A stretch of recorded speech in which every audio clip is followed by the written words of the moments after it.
In most RPGs and hero shooters, I actually prefer playing as the party tank. I get to sit there in front of the party watching the enemy's DPS bounce off my abs like Nerf darts while I rack up assist points. Hey, I let other people work out the fine details of killing. I'm just here to die first and blame my teammates for not pushing in with me. MechWarrior Online existed for 12 years, people still don't know how to do the TM work thing.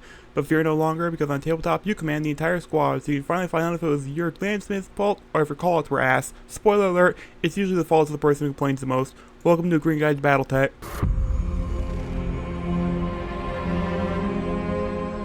The Thunderbolt is a shit-eating bullet sponge of the lands. It is a heavy mech rocking 13 tons of armor for a grand total of 208 points across the chassis.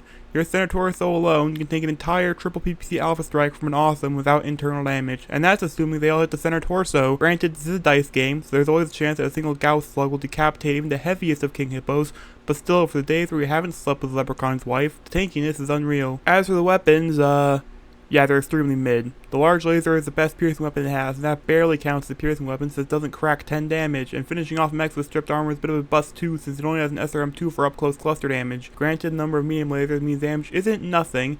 You will still core most light mechs that don't move fast enough, but like I said earlier, dealing damage is not this mech's primary job. The purpose of a tank in any good video game is to provide enemies with a massive target so that the allies can get killed without fear.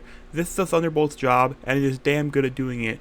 The only real problem is the fact that its ammo at all could explode if the enemy gets a lucky crit, but that's assuming they've already punched through the armor, and if they've already wore down your armor by that much without dying, then you've clearly earned it at that point. On to the variants. The 5S is the standard we've been discussing so far. The 5D variant is a buffed out hunchback swapping out almost all the weapons for an AC-20, I mean, it's alright, I guess. The 5SB Star League Royal variant is probably the best, upgrading basically everything.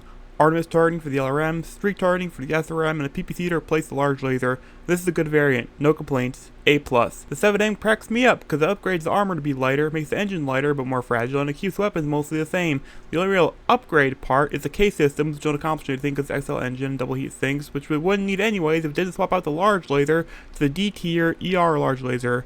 This variant is a classic example of new tech not always being better tech. I honestly don't care about the other variants much, since the higher up tech tree we go, the more rules I have to learn, and my tiny autistic brain can only take so much.